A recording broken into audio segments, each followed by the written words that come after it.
Morning in Montana didn't rise with light, it settled like a weight. A sheet of silver-gray fog drifted down from the Bitterroot Peaks, swallowing the treetops and the weathered log cabin Marcus Thompson called home. The cold wasn't sharp, it was deep. It pressed into bone and memory alike. Marcus stood on the porch, a mug of black coffee warming his hands, watching the steam disappear into the mist. Mornings were supposed to be silent out here, just the wind, maybe a distant hawk cutting across the valley. But today, something was wrong. Rex wasn't at his feet. The German Shepherd stood rigid at the edge of the clearing, body locked in a predator's stillness. His hackles were raised. No bark, just a low, vibrating growl that rolled across the frost-covered ground like distant thunder. Marcus set the mug down. In 25 years on the force, he'd learned one thing: when a canine reacts like that, you pay attention. He stepped off the porch boots, crunching through frozen pine needles. The air grew colder near the tree line. Rex didn't look at him. His amber eyes were fixed on a massive oak at the far edge of the property. That's when Marcus smelled it. Not pine, not earth. Decay. Sweet. Rotting. Heavy in the throat. About 6 feet up the trunk, a grotesque swelling bulged from the bark, like a tumor breaking through skin. Thick black fluid seeped from its cracked surface, glistening as it slid down the gray wood. It wasn't sap. It moved too slow, too deliberate. Marcus pulled his old folding knife from his pocket. The blade snapped open, the sound too loud in the dead air. He pressed the tip into the swollen mass. It gave, not like wood, like flesh. He cut. Black ichor spilled out, the stench doubling over him. Then, metal. The blade struck something hard. Marcus cleared the rotted fibers away. A thin beam of sunlight pierced through the fog just long enough to catch on. Tarnished silver embedded deep inside the tree. A badge. He reached in, fingers shaking despite the cold, and pried it loose with a wet sucking sound. He wiped it clean. He didn't need a database. Didn't need confirmation. Badge number 247 belonged to Jake Morrison, his partner, his brother, the man who vanished 15 years ago during a Chicago investigation that was never solved. Marcus stared at the oak. It wasn't a tree anymore. It was a grave. And the wilderness he had fled to for peace had just made one thing painfully clear. The past hadn't stayed buried. It had grown roots. And it had finally come back for him. The heavy oak door of the cabin groaned on its rusted hinges as Marcus crossed the threshold, his boots thumping heavily against the floorboards. The air inside was stagnant, smelling of old pine needles, cold ash, and the lingering metallic scent of the badge he still clutched in his trembling hand. He didn't reach for the light switch. The darkness felt safer, a shroud that matched the sudden suffocating weight in his chest. He moved toward the small kitchen table, his movements mechanical, his mind a chaotic storm of memories he had spent 15 years trying to drown in the silence of the mountains. He set the badge down on the scarred wood of the table. In the weak, flickering light of a single tallow candle he managed to strike, the silver surface of the shield seemed to pulse. It was badge number 7,241, Jake Morrison. The number was etched into Marcus's soul like a brand. Jake hadn't just been his partner. He had been the brother. Marcus never had the man who had stood beside him in the rain-slicked alleys of Chicago, facing down the worst the world had to offer. When Jake vanished during that final botched sting operation, a part of Marcus had died with him. To find this badge here, thousands of miles from the city, embedded in the heart of a mutated tree, defied every law of logic Marcus knew. Rex sat by the door, his ears alert, a low, continuous vibration humming in his throat. The dog refused to settle. He watched the window, his golden eyes reflecting the candlelight, sensing the intrusion of the past into their isolated sanctuary. Marcus looked at the dog and felt a sharp stabbing pain in his gut. Rex was the living legacy of a dying wish. He looked at the mantel where a framed photograph of his daughter Emma stood, covered in a thin layer of dust.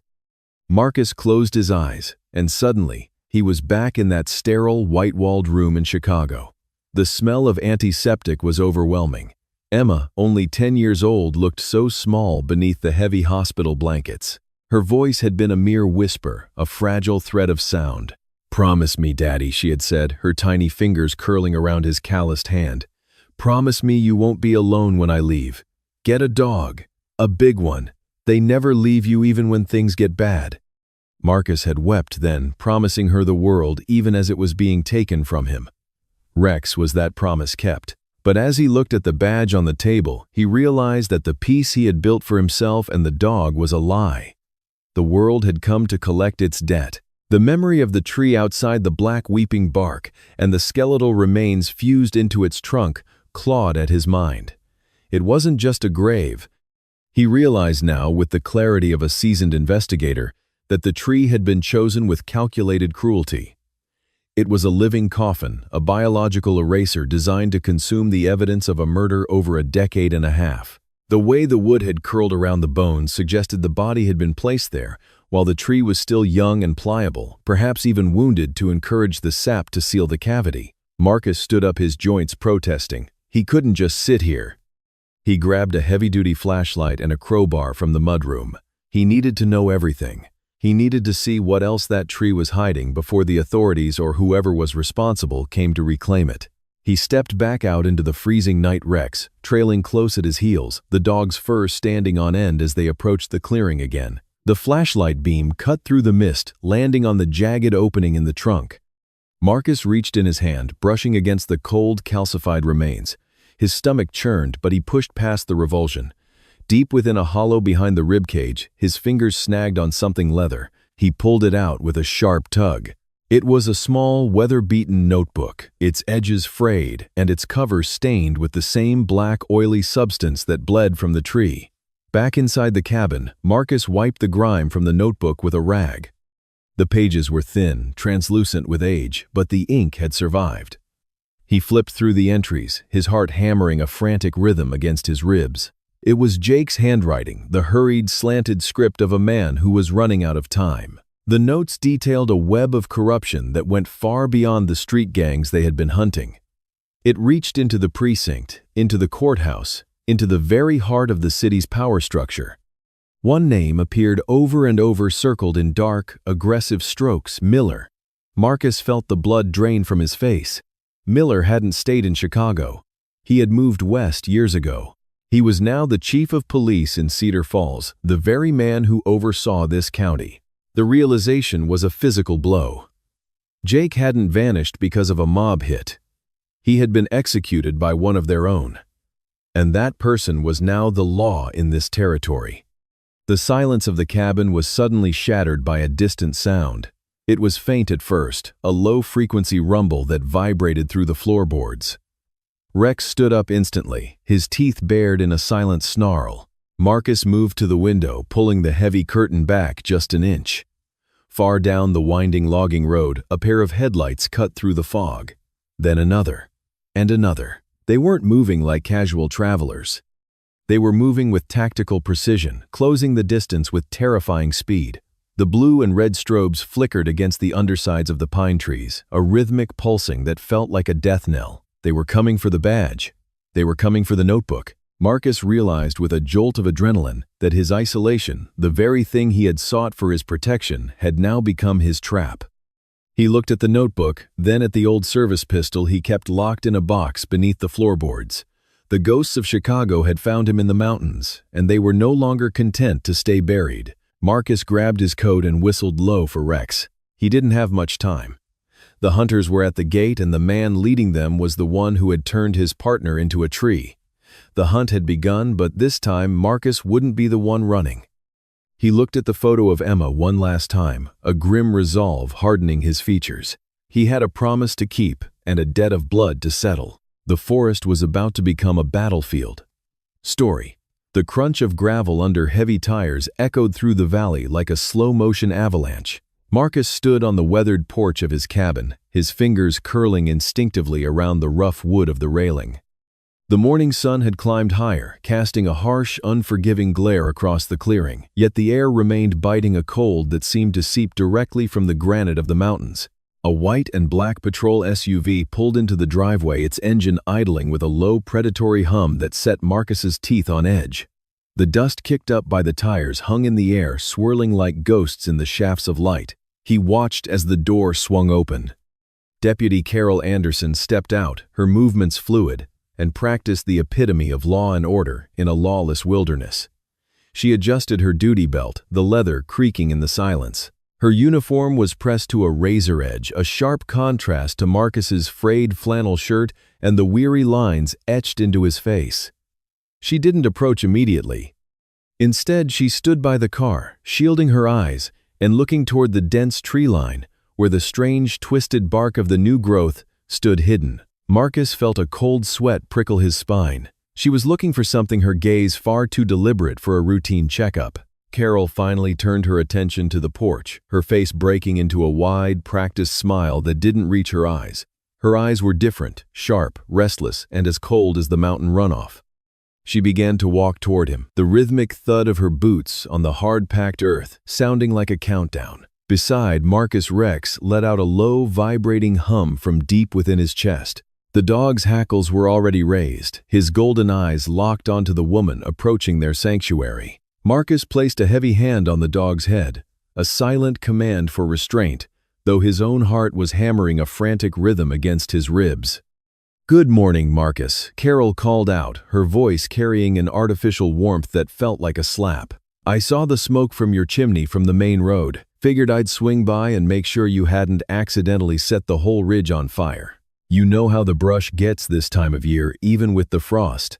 She stopped at the base of the porch, steps her thumbs hooked into her belt, hovering inches away from her sidearm. She looked at Rex, her smile wavering for a fraction of a second before hardening. "Still got that beast, I see. He looks jumpy." Marcus didn't move. He didn't return the smile. He knew Carol from the old days, back when she was just a hungry recruit in the city, long before she followed the corruption out here to the hills. He knew the way she used words like a scalpel, peeling back layers of a person's psyche until she found a nerve to pinch. "I'm fine," Carol Marcus said, his voice raspy from disuse. "Just a quiet morning. What brings the county's finest all the way out to the dead end of a logging road?" Carol chuckled, a dry sound that lacked any real mirth. "We got a call, Marcus. Someone reported hearing what sounded like high-caliber gunfire coming from this direction about an hour ago. Now I told the sheriff it was probably just you taking a shot at a coyote, or maybe some old timber settling in the cold, but procedure is procedure. You haven't been practicing your aim lately, have you?" Her eyes drifted past him, trying to peer through the open door of the cabin, searching for the notebook, the badge, or any sign of the man who had vanished. Marcus felt the weight of the secret behind the cabin, the tree that shouldn't exist, the biological impossibility rooted in the earth. He stepped slightly to the left, blocking her line of sight. "I haven't fired a gun in months, Carol. You know that. Maybe it was a backfire from one of the old trucks down at the mill." He watched her carefully. She wasn't buying it. She began to pace the length of the porch, her eyes scanning the ground, looking for spent casings or disturbed soil. She stopped and turned back to him, her expression shifting into something more somber, more manipulative. "You know, Marcus, everyone's worried about you. Ever since the tragedy. Being out here all alone in this silence, it does things to a man's head. The grief, the isolation. It's easy to start seeing things, to start hearing things that aren't there. Or worse, to start doing things that don't make sense to anyone else." She took a step up onto the first wooden stair, encroaching on his personal space. "I'm just worried that maybe you're losing your grip on what's real and what's just a memory of Chicago." The mention of his family was a calculated blow. Marcus felt a surge of white-hot rage flare in his chest, but he forced his expression to remain a mask of stone. He knew what she was doing. She was trying to build a narrative of instability, a reason to bring him in, a reason to make him disappear into a state facility where he could be handled. "You're a long way from Chicago too, Carol," he replied, his voice dropping to a dangerous whisper. "Don't worry about my grip. It's tighter than it's ever been." Rex's growl intensified, a guttural rhythmic sound that seemed to vibrate the very air. The dog's teeth were bared, now a warning of imminent violence. Carol's hand dropped lower, her fingers brushing against the cold steel of her holster. She didn't look afraid. She looked ready. As she shifted her weight, the sunlight caught a small silver glint near the lapel of her jacket. It wasn't her badge. It was a high-end digital recording device, its tiny red light blinking like a malevolent eye. She wasn't just checking on him. She was building a file, gathering evidence to bury him. Marcus's gaze shifted from her hand to the recorder, and then back to her eyes. He saw the realization dawn on her that he had spotted it. The mask of the concerned friend shattered instantly, replaced by the predatory coldness of an executioner. "You were always too observant for your own good, Marcus," she said, her voice no longer trying to hide the malice. "That was your problem in Chicago, and it's going to be your problem here. This county is small. We like things simple. We don't like ghosts coming back to haunt the living." Marcus realized in that heartbeat that he was no longer a former colleague to her. He was a loose end, a target. He looked at the way she stood, her body coiled like a spring, her hand ready to draw. She was waiting for him to make a move to give her a reason to claim self-defense. He glanced at the patrol car parked in the driveway. The sunlight hit the side view mirror of the SUV at just the right angle, reflecting the area behind his cabin. His blood turned to ice. In the distorted reflection of the mirror, he saw movement. 3 figures dressed in tactical black were emerging from the dense pines behind the house. They moved with a synchronized, lethal grace, their rifles held at the low ready. They weren't there to talk. They were there to finish what had started in Chicago. Carol wasn't the threat. She was the distraction. The trap had been sprung, and the walls were closing in. Marcus took a deep breath, the scent of pine and impending violence filling his lungs.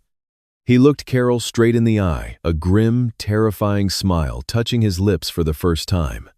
"You know, Carol, you're right about one thing," he said, his voice steady and cold. "This mountain air does do things to a man's head. It makes him realize that some things are worth dying for, and some people are worth killing." He stepped back toward the door, his hand reaching for the handle. "Why don't you come inside, Carol? I was just about to put on a fresh pot of coffee. It's a long drive back to the station, and I think we have a lot more to talk about than just some fake gunshots." He saw the flicker of hesitation in her eyes, the brief moment of doubt, as she realized he knew exactly what was happening. Beyond her, the figures in the mirror were getting closer, their shadows stretching long across the frost-covered ground. The silence of the mountain was about to be broken for good.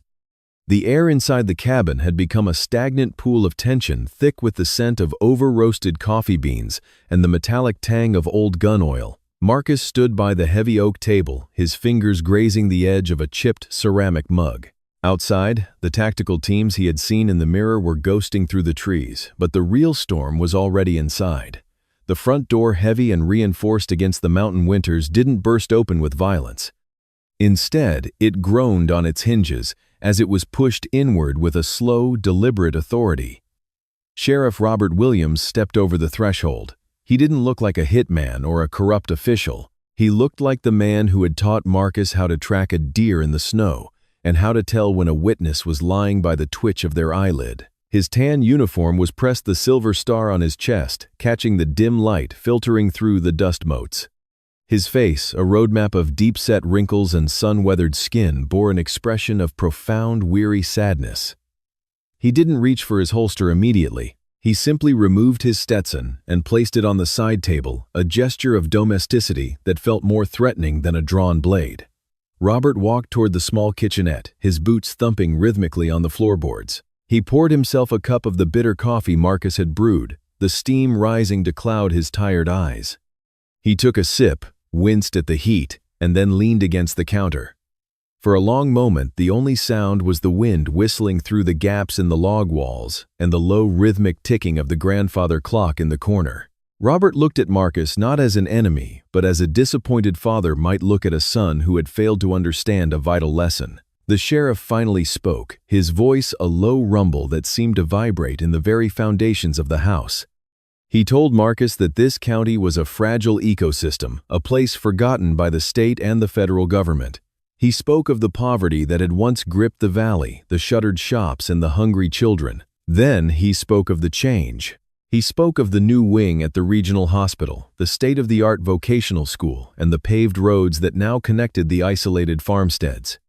All of it, he admitted with a terrifying lack of shame, had been bought with the very poison Marcus had spent his career fighting.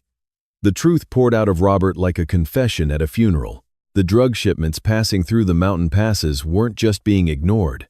They were being escorted.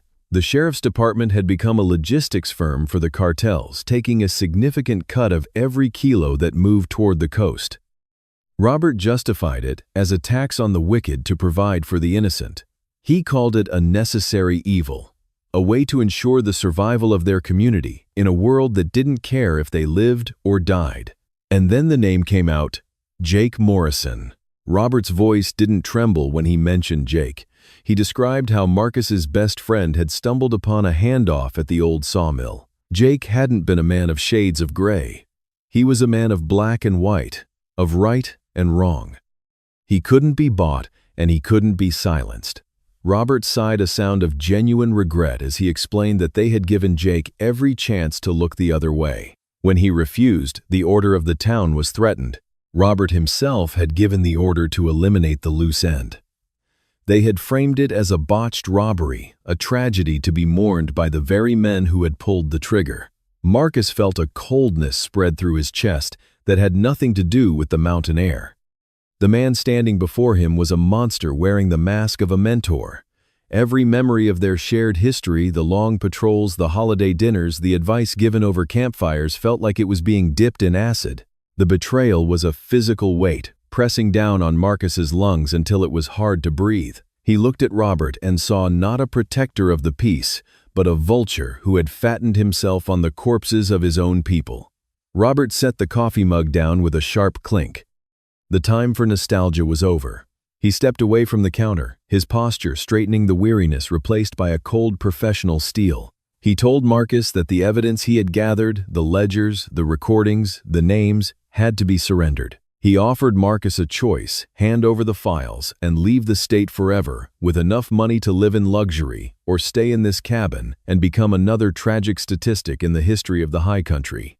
He framed it as a final act of mercy for an old friend. Marcus didn't hesitate. His voice was a razor cutting through Robert's justifications. He told the sheriff that justice wasn't a commodity to be traded for paved roads or hospital beds. He told him that a foundation built on the blood of a good man, like Jake Morrison, would never hold, that it would eventually crumble and bury them all. Marcus realized then that he wasn't just fighting for the truth. He was fighting for the soul of the town he once called home. He looked Robert in the eye and told him that he would rather die in the dirt than live a single day under the sheriff's protection. The air in the room shifted. The last vestige of the bond between the two men snapped like a dry twig. Robert's face hardened into a mask of stone. He didn't shout. He didn't show anger. He simply reached down and unsnapped the thumb brake on his holster. The sound of the leather clicking was as loud as a gunshot in the silence of the cabin. He drew his service weapon, a heavy semi-automatic, and leveled it at Marcus's chest. This was no longer a conversation. It was an execution. Outside, the tactical teams moved into their final breaching positions, their shadows flickering past the frosted windows. But Marcus wasn't looking at the windows. He was looking at Rex. The dog had moved silently from his spot by the hearth, his body low to the ground, a low guttural vibration beginning in his chest. Rex's golden eyes were fixed on Robert's throat, his muscles coiled like a biological spring. The dog sensed the betrayal, the shift from friend to predator, and he was ready to defend his master to the last breath. The sheriff noticed the dog, his eyes flickering briefly toward the animal. "You always were too sentimental about that beast," Marcus Robert whispered, his finger tightening on the trigger. "It's a shame. It really is." Marcus didn't flinch. He stood his ground, his heart hammering a frantic rhythm against his ribs, his mind racing through the few options he had left. The cabin, once a sanctuary of peace, had become a kill box. The man he had loved like a father was seconds away from ending his life, and the only thing standing between them was a loyal dog and a mountain of secrets. Robert began to squeeze the trigger, the hammer of the pistol moving back slowly. Marcus braced himself, his hand reaching for the heavy iron fire poker leaning against the stone hearth. The world seemed to slow down, the ticking of the clock stretching into infinity.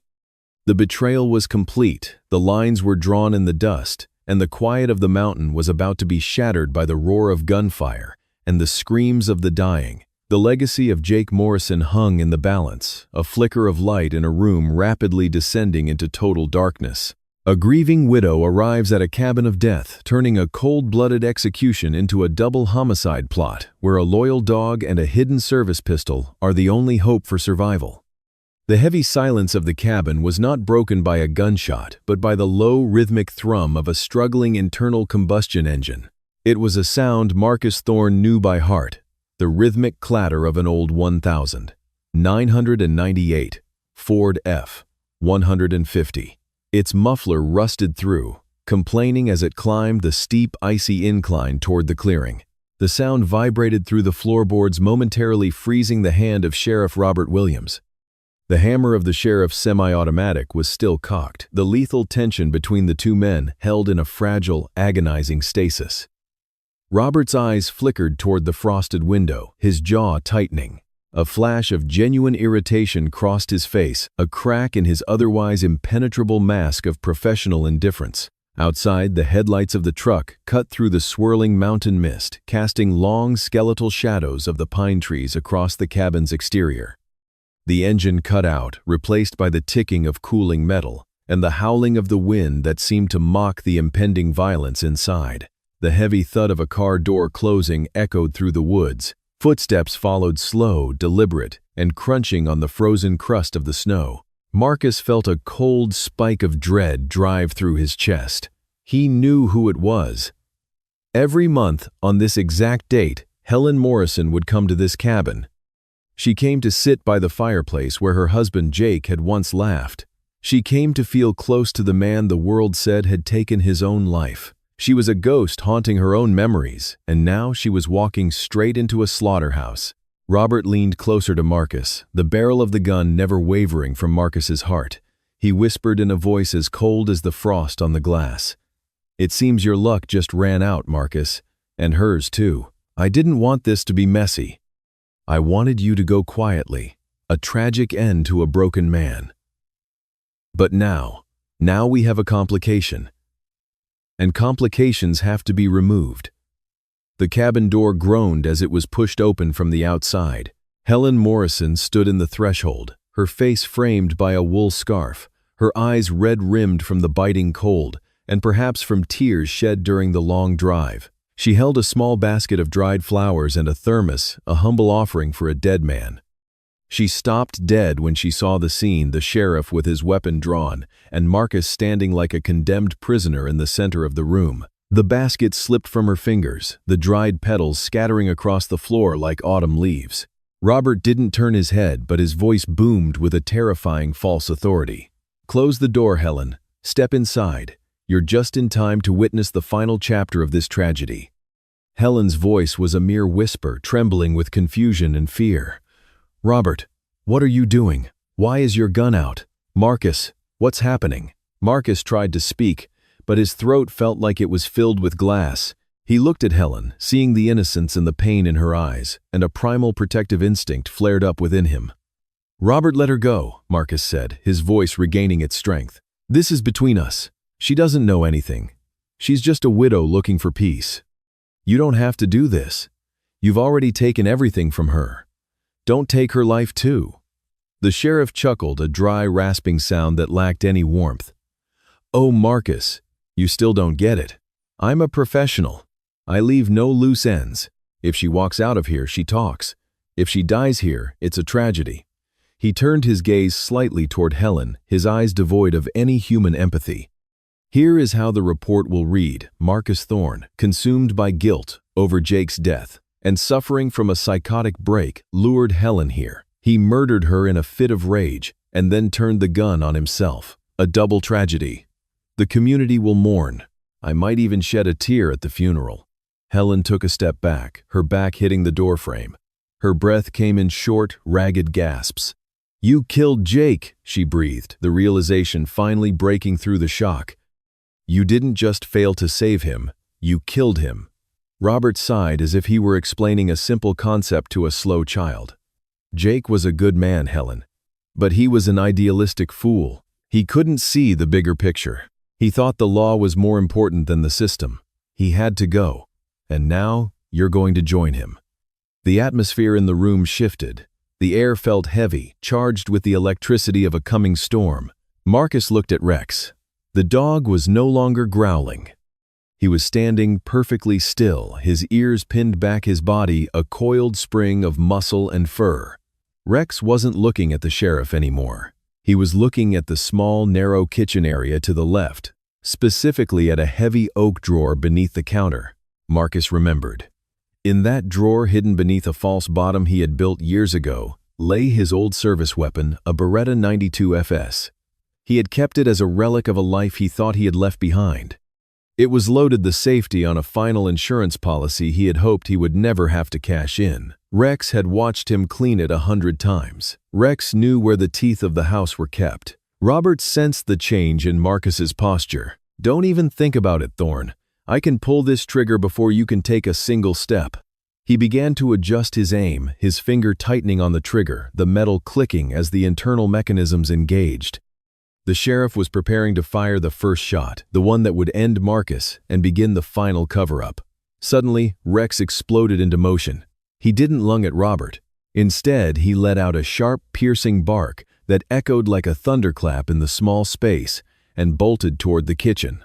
The sudden movement startled the sheriff, his reflexes forcing his eyes to follow the blur of fur. It was the split second Marcus needed. Marcus didn't move toward the gun. He lunged toward Helen, shoving her toward the heavy stone fireplace, using his body as a shield. "Get down!" he roared. The first shot rang out a deafening explosion that shattered the window behind where Marcus had been standing a second before. Shards of glass rained down like diamonds in the dim light. Rex reached the kitchen drawer, his powerful jaws clamping onto the brass handle. With a violent jerk of his head, he ripped the drawer open, the contents spilling onto the floor, cutlery, old rags, and the hidden wooden panel. The dog's claws scratched frantically at the wood, his instinct guided by the scent of gun oil and the desperate need to help his master. Robert recovered his aim, his face twisted in a snarl of rage. He stepped forward, leveling the pistol at Marcus's head as Marcus scrambled to find cover behind the heavy wooden dining table. "You're only delaying the inevitable," Robert screamed over the whistling wind. "There is nowhere to run." Marcus looked over the edge of the table, his eyes meeting Rex's. The dog had flipped the false bottom over. There it was, the cold black steel of the Beretta resting on the linoleum floor.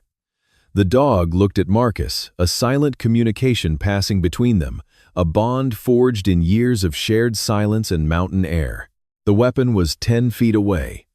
Robert was 6 feet away. The world narrowed down to those few feet of floorboard, the smell of gunpowder, and the desperate prayer for a miracle. The sheriff fired again. The bullet slammed into the tabletop, sending a spray of splinters into Marcus's shoulder. Marcus didn't flinch. He watched Robert's feet timing the man's stride. Outside, the tactical teams were likely moving in, alerted by the gunfire, but Marcus knew they wouldn't be here to save him. They were Robert's men. He was alone. He and a widow and a dog. The truth of Jake's death, the corruption of the valley, and the lives of everyone in the room now hung on a single desperate gamble. Marcus prepared his muscles to spring, his eyes locked on the Beretta. This wasn't just about survival anymore. This was about justice. This was for Jake. Rex let out a low, menacing snarl, his body blocking the sheriff's direct line of sight to the gun for just a heartbeat. In that heartbeat, Marcus Thorne moved. He didn't run. He launched himself across the floor in a low, desperate dive, his fingers reaching for the cold steel that promised a fighting chance in a world that had gone completely dark. The world dissolved into a cacophony of splintering timber and the sharp metallic scent of cordite. As Marcus Thorne's fingers brushed the cold, textured grip of the Glock, 40, the floorboards beneath him, groaned under the weight of his desperate lunges. The cabin, once a sanctuary of cedar-scented peace, had transformed into a claustrophobic death trap. High-velocity rounds from Robert's service weapon tore through the air, punching jagged holes into the antique dining table that served as Marcus's only shield.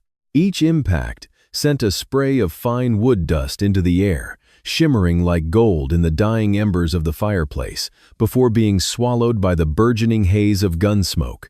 Marcus didn't breathe. He calculated. He felt the familiar weight of the firearm, a cold extension of his own hand, and rolled behind the heavy oak legs of the table. Just as a second shooter, Bradley kicked in the side door. The air pressure in the room shifted violently. The peaceful Montana night was gone, replaced by the rhythmic, deafening thunder of tactical firearms. Rex was no longer a pet. He was a primal force of nature. The dog moved like a shadow cast by a flickering flame, erratic, swift, and terrifyingly silent. As Bradley leveled his weapon toward the kitchen island where Helen crouched in terror, Rex launched himself. The dog didn't bark. He was a gray blur of muscle and fur weaving through the labyrinth of overturned chairs and shattered porcelain. His presence was a psychological weapon, a ghost in the smoke that forced the corrupt officers to divide their focus. Bradley's first shot went wide, burying itself in a portrait of the mountains as the dog's snarling silhouette crossed his peripheral vision. Robert screamed orders, his voice cracking with a mixture of authority and panic. "Kill the dog, get Thorne." The sheriff's face was a mask of sweating rage, the facade of the law-abiding lawman completely disintegrated. He fired blindly into the smoke, the muzzle flashes, illuminating the room in strobing bursts of violet and white. Marcus used the momentary distraction provided by Rex to reposition. He stayed low, his boots finding purchase on the slick floor, moving with the predatory grace of a man who had spent a lifetime surviving in shadows. Officer Anderson, the most cold-blooded of the trio, tracked Rex's movement with lethal intent. She stood near the hearth, her silhouette framed by the orange glow of the fire. She took a steady breath, ignoring the chaos, and centered her sights on the dog's chest. "End of the line, mutt," she hissed, her finger tightening on the trigger. The hammer dropped, but Rex was already gone. He had anticipated the movement, banking off the side of a heavy leather sofa and redirecting his momentum. The bullet whistled through the space Rex had occupied a millisecond prior, shattering a bottle of expensive bourbon on the mantel. The liquid ignited instantly, sending a curtain of blue flame cascading down the stone hearth. In the confusion of the fire, Rex closed the distance. He didn't go for the throat, he went for the weapon. His jaws, capable of crushing bone, clamped down on Anderson's forearm with the precision of a steel trap. A guttural scream tore from Anderson's throat as she was wrenched off balance. The weight of the dog, combined with his sheer kinetic energy, slammed her against the stone chimney. Her handgun clattered to the floor, sliding across the blood-slicked wood toward the center of the room. Marcus didn't waste the opening. He rose from behind the kitchen island, the Glock 40 barking 3 times in rapid succession. The recoil was a familiar kick against his palm. The first 2 rounds caught Bradley in the shoulder, spinning him around and sending his shotgun clattering into the darkness. The third round was a suppressive shot, forcing Robert to dive behind the heavy wooden stairs. "Helen, get to the cellar," Marcus roared, his voice cutting through the ringing in his ears. He didn't look back to see if she obeyed. He knew the window of opportunity was closing. The air was becoming unbreathable, a toxic mix of smoke, burnt powder, and the metallic tang of blood. The fire from the hearth was spreading, licking at the dry cedar walls, turning the cabin into a funeral pyre. Bradley, groaning on the floor, reached for a backup piece hidden in his boot. Marcus saw the movement in the reflection of a shattered mirror. Without hesitation, he fired a low shot that skipped off the floorboards, the lead fragmenting and peppering Bradley's hand, neutralizing the threat. But the victory was short-lived. Out of the corner of his eye, Marcus saw the third figure, Williams. He had been the quietest, the most patient of the group. While Anderson and Bradley had been lured into the chaos, Williams had circled around the exterior, breaking through a window in the back pantry. He stood now in the shadows of the hallway, his rifle leveled not at Rex, and not at the wounded officers, but directly at Marcus's chest. Marcus was exposed. He had shifted his position to protect the path to the cellar for Helen, and in doing so, he had stepped out of the cover of the kitchen island. The red dot of a laser sight danced across Marcus's flannel shirt, settling right over his heart. Williams's finger was steady, his eyes devoid of the rage that consumed Robert. This was an execution. "You should have stayed in the woods," Thorne Williams muttered, his voice barely audible over the crackling flames. Rex, sensing the shift in the room's lethality, released Anderson and turned his hackles raised, but he was too far away. The distance was too great for the dog to bridge before the trigger was pulled. Marcus tightened his grip on his Glock, knowing he was a fraction of a second too slow. The world seemed to slow down, the falling embers, the scream of the wind outside, the pounding of his own heart. Just as Williams began the final squeeze of the trigger, a heavy thud echoed from the cellar door.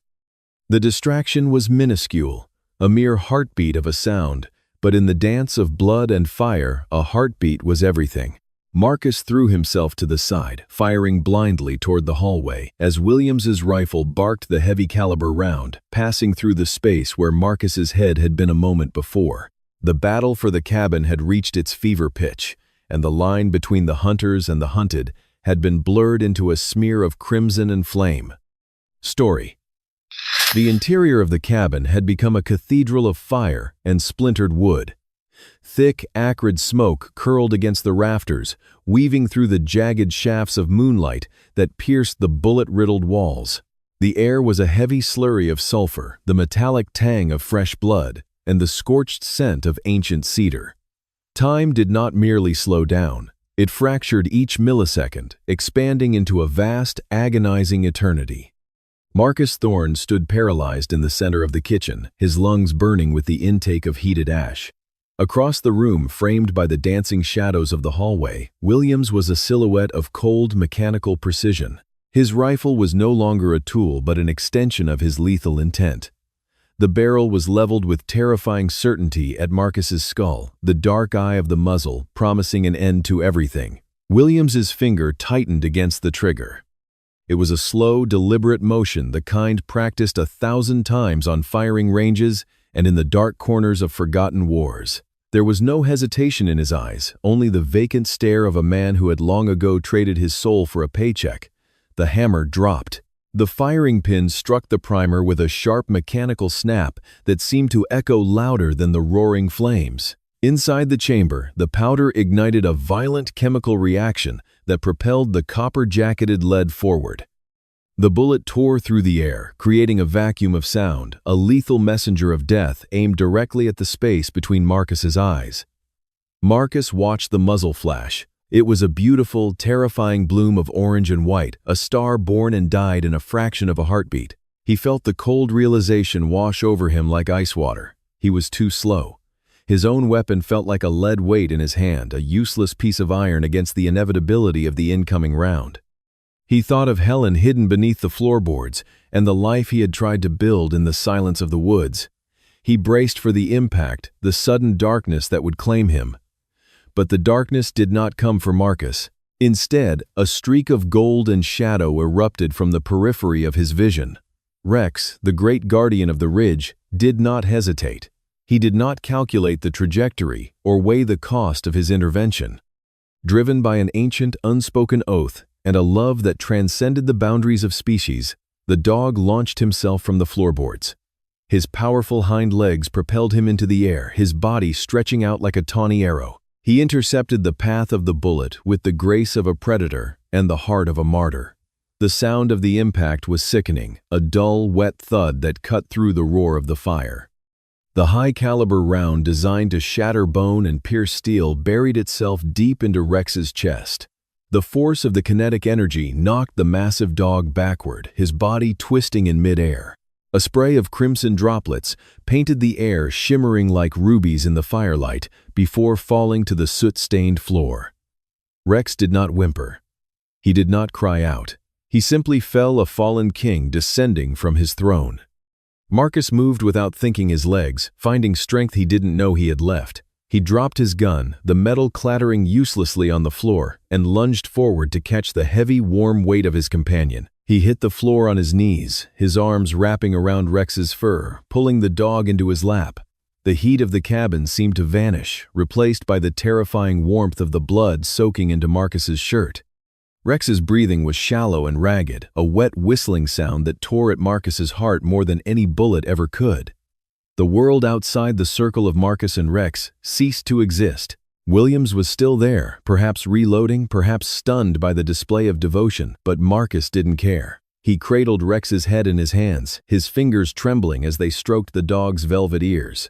Rex's amber eyes, usually so bright and full of a wild, intelligent fire, were beginning to glaze. Yet as they settled on Marcus's face, they held a profound, heartbreaking clarity. There was no fear in those eyes. There was no regret for the life he was giving up. There was only a quiet, steady loyalty, a final assurance to his master that the debt was paid and the pack was safe. Marcus choked on a sob, his voice a broken whisper that struggled to find its way through the smoke. He pressed his forehead against Rex's feeling, the fading pulse in the dog's neck. He whispered words of gratitude, of love, of a desperate plea for his friend to stay, but the light was retreating. Rex's tail gave one last faint thump against the floor, a final gesture of affection before his body went limp in Marcus's arms. The great heart, which had beaten with the strength of a lion, finally stilled. The silence that followed was deafening. It was a vacuum of sound that swallowed the crackle of the flames and the whistling wind. Marcus sat there, a broken man, in a burning house, holding the cooling body of the creature who had saved his life at the cost of his own. The grief was a physical weight, a crushing pressure in his chest that threatened to collapse his lungs. He looked up, his eyes bloodshot and filled with a primal, terrifying rage. The man who had entered this cabin was gone. In his place was a force of nature forged in the fire of loss. Far in the distance, a new sound began to bleed into the night. It started as a faint, rhythmic wail, growing louder with every passing second. The high-pitched shriek of state police sirens and the deeper, more authoritative tone of FBI cruisers echoed through the valley, bouncing off the granite cliffs and filtering through the dense pines. Blue and red lights began to flicker against the trees at the edge of the clearing, cutting through the darkness like strobe lights in a nightmare. The cavalry had arrived, but for Marcus, they were a lifetime too late. The scream that tore from Marcus's throat was not human. It was a raw, guttural howl of agony and vengeance that rose above the sirens and the roar of the inferno. It was a sound that carried the weight of every sacrifice made in the shadows of the ridge. As the first of the tactical teams breached the perimeter, their flashlights cutting through the smoke, they found a man who no longer feared death, standing over the body of a hero, ready to finish the war that had taken everything from him. The transition from the chaotic roar of the inferno to the cold, clinical rhythm of a massive police operation happened in a blur of blue and red strobes.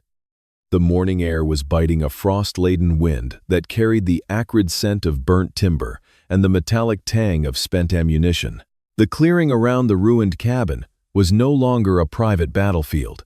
It had been transformed into a floodlit stage for the federal government. Dozens of black SUVs with federal plates lined the dirt road, their engines idling in a low collective growl that seemed to vibrate through the very earth. Marcus sat on the damp grass, his back against a blackened stump. His clothes were shredded, his skin mapped with soot and dried blood, but he felt none of the cold. In his lap lay Rex. The German shepherd was heavy, his fur matted with the debris of their final stand. Marcus's hand moved in a slow, rhythmic motion, stroking the dog's head as if Rex were merely sleeping. The silence within Marcus was absolute, a hollowed-out space where the rage had once lived, now replaced by a devastating, quiet grief. Across the clearing, the reign of Chief Williams was ending with a whimper. The man who had ruled Cedar Falls like a feudal lord was now bent over the hood of a state trooper's cruiser. His expensive tactical jacket was torn, his face a mask of pale, sweating desperation. The handcuffs clicked shut with a finality that echoed through the trees. Beside him, the remnants of his private militia, the men who had traded their badges for blood money, were being lined up, their heads bowed, their eyes avoiding the cold, judgmental stares of the federal agents. Special Agent Miller, a woman with eyes as sharp as flint, stood over Williams. She held the small, leather-bound notebook that Marcus had recovered, the legacy of Jake Morrison. She didn't speak. She simply held it up, letting Williams see the weathered pages that contained the meticulous records of 15 years of corruption. Every bribe, every silenced witness, every hidden grave was mapped out in Jake's steady handwriting. It was the steel evidence that no amount of local influence could erase. The atmosphere shifted as a group of agents moved toward the ancient oak tree on the perimeter of the property. Helen Morrison was already there. She had collapsed onto her knees in the dirt, her hands clawing at the earth where the forensic teams had begun their delicate work. As the soil was brushed away, the grim reality of the past decade and a half came to light. The skeletal remains of a man still wearing the tarnished silver badge of a deputy were being unearthed from their shallow, nameless grave. Helen didn't scream. The sound that came from her was a low, broken moan of a woman who had finally found what she was looking for, only to realize the finding was a different kind of death. She reached out, her fingers trembling as they touched a piece of rotted fabric that had once been her husband's uniform. The weight of 15 years of searching, of being told she was crazy, of being gaslit by an entire town, crashed down upon her in that single agonizing moment. Marcus watched her from a distance, the sight of her grief mirroring his own. He forced himself to stand his joints, protesting with every movement. He felt like an old man, a ghost inhabiting a broken shell. He reached into his pocket and pulled out the badge he had carried through the fire. The badge numbered 247. It was scorched, the silver blackened by the heat, but the numbers were still visible. It was the symbol of a promise kept, a debt paid in full. He walked toward Helen, his boots crunching on the frost. When he reached her, he didn't say a word. He simply knelt beside her and placed the badge into her open palm. Her hand closed around the cold metal, her knuckles turning white. She looked up at him, her eyes red-rimmed and hollow, and for a second there was a shared understanding between them, the kind of bond that only exists between those who have survived a massacre. The truth had been restored to the valley, but the cost was carved into their souls. Federal agents approached the group led by Miller. She looked at Williams, who was now being forced into the back of a transport van. Under the weight of the evidence and the presence of the federal task force, the chief's resolve had finally shattered. He began to speak, his voice a dry, panicked rasp that was captured by the agent's recording devices. He confessed to the execution of Jake Morrison. He confessed to the 3 other officers who had disappeared over the years, men who had tried to report the drug shipments moving through the ridge. The darkness that had smothered Cedar Falls was being systematically dismantled word by agonizing word. As the sun began to climb higher, casting long, thin shadows across the ruins of the cabin, Marcus returned to Rex. The forensic teams were moving in to process the site, but they gave him a wide berth, sensing the lethal aura that still clung to him. He knelt back down and gently lifted the dog's body. He carried Rex toward the edge of the clearing, away from the noise of the radios and the shouting of orders. He found a spot beneath a towering pine where the needles formed a soft, fragrant carpet. He laid Rex down with a tenderness that defied his rugged appearance. He spent a long time cleaning the soot from the dog's face with a corner of his shirt. He remembered the way Rex had looked at Emma, the way the dog had been the only thing keeping Marcus tethered to his humanity after her death. Now that final thread was severed. Marcus leaned down his forehead, resting against the dog's cold ears. The world would remember this day as a victory for justice, a triumph of the law over a corrupt empire. But for Marcus, it was simply the end of a long, bloody road. He whispered into the stillness of the forest, his voice barely a breath. "You did so well, Rex. You did everything I asked of you, and more. You were the best of us. Now go find her. Go find Emma. She's been waiting for you. Tell her I'm coming soon, but not yet. There are still shadows left to face. Rest now, partner. Your watch is over." He stood up and didn't look back. Behind him, the sirens continued to wail, and the machinery of the state continued to grind the remnants of William's empire into dust. But Marcus was already moving toward the tree line, a lone figure disappearing into the vast, indifferent wilderness of the ridge, leaving the ruins and the ghosts behind him. The war was over, but for a man like Marcus, peace was a foreign country he had yet to find the map for. The seasons in Montana had a way of carving their passage into the landscape with a relentless heavy hand. 6 months had bled into the earth since the fires on the ridge had died down and the snow had finally surrendered to the persistent warmth of a late spring. Cedar Falls Memorial Park was no longer the gray, desolate place of Marcus's nightmares. Today it was a tapestry of vibrant greens and explosive golds, bathed in the soft, honeyed light of a sun that seemed to be trying to make amends for the long, brutal winter. The air was thick with the scent of freshly cut grass and the distant sweet perfume of blooming wildflowers from the valley below. Marcus stood at the edge of the gathered crowd, his hands buried deep in the pockets of a charcoal gray wool coat. He looked different. The jagged edge of his desperation had been blunted, replaced by a quiet, weathered stillness. His hair was trimmed, though silver still streaked his temples like scars of time, and the hollows of his cheeks had filled out just enough to hide the ghost of the starving man he had been. He watched the townspeople of Cedar Falls with a detached but no longer hostile gaze. They were the ones who had lived through the shadow of the Williams Empire, and now they were the ones breathing the air of a town that was finally painstakingly learning how to be honest again. In the center of the plaza, draped in a heavy velvet shroud of deep forest green, stood the reason for the gathering. The mayor was speaking, his voice a rhythmic drone about sacrifice community and the heroes who walk among us on four legs, but Marcus barely heard the words.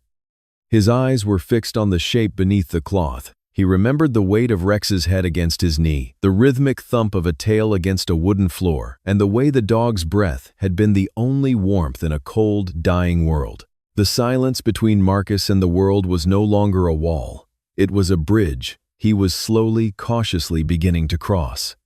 As the mayor signaled the unveiling, two young officers stepped forward and pulled the cord. The velvet slid away with a soft hiss, revealing a life-sized bronze statue of a German shepherd. The craftsmanship was breathtaking. The artist had captured Rex not in a moment of violence, but in a moment of eternal vigilance. The bronze dog sat tall, chest out, ears pricked forward, as if listening for a footfall in the woods. One paw was slightly advanced, ready for action, but the expression on the sculpted face was one of profound, unwavering loyalty. The sunlight caught the metallic texture of the fur, making the statue seem to glow from within. A collective intake of breath swept through the crowd, followed by a silence so profound it felt like a prayer. Marcus felt a tightening in his throat that he hadn't prepared for. He had spent years hardening his heart against the world, but the sight of his partner immortalized in metal broke through the final layer of his armor.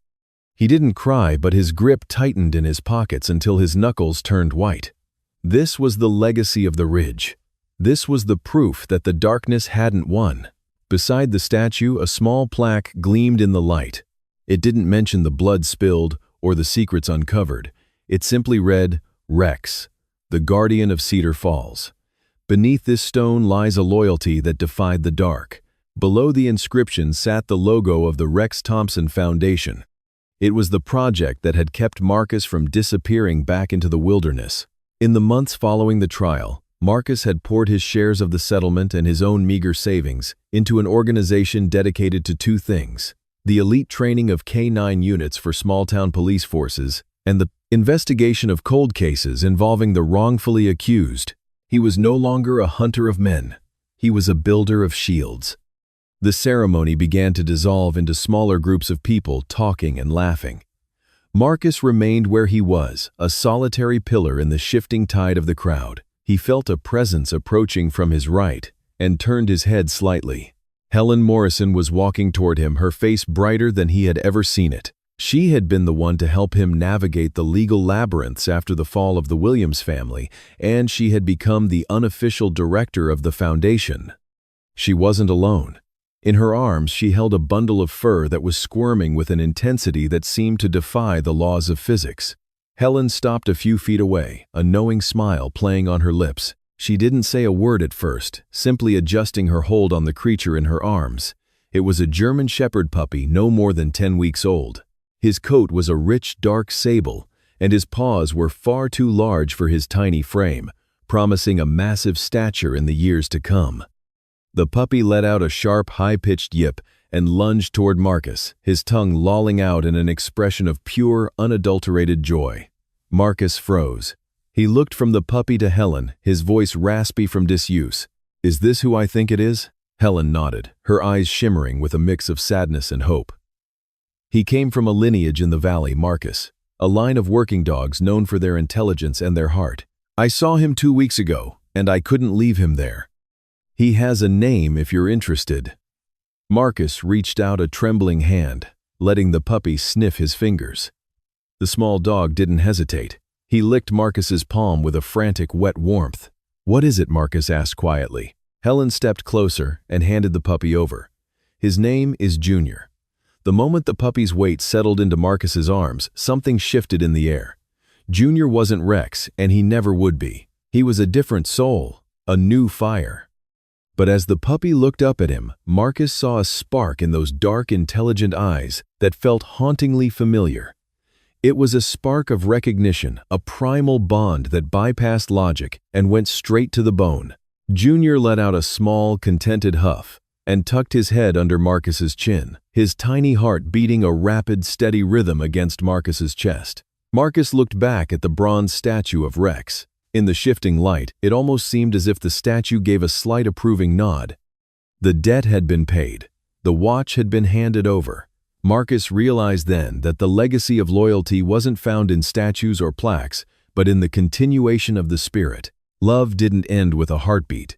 It transformed, finding new vessels to carry the light forward. He felt a weight lift off his shoulders that he had been carrying for a decade, the weight of being the last one left alive. He turned to Helen and gave her a rare, genuine smile. "Thank you, Helen, for everything." She patted his arm, her eyes moving to the puppy. "He's going to be a handful, Marcus. He's already chewed through 3 leashes and a pair of my favorite shoes." Marcus chuckled a low, gravelly sound that felt foreign in his own ears. "I think I can handle a little chaos. I've had enough of the quiet anyway." Marcus clipped a thin leather lead to Junior's collar. The puppy immediately began to tug his tail, wagging so hard his entire hindquarters swayed. Marcus began to walk not toward the parking lot where the cars were lined up, but toward the northern edge of the park, where the manicured grass gave way to the wild, untamed forest of the Montana Ridge. This was his home. These were the trees that had kept his secrets, and now they would witness his rebirth.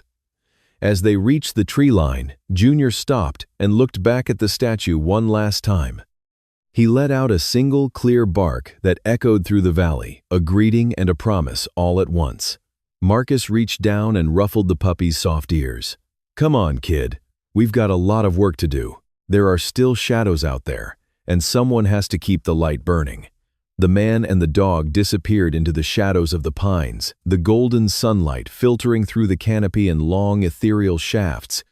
The sound of Junior's excited yaps and the steady, rhythmic crunch of Marcus's boots on the needles faded into the natural symphony of the wilderness. The wind picked up, carrying the scent of pine and the promise of a new season.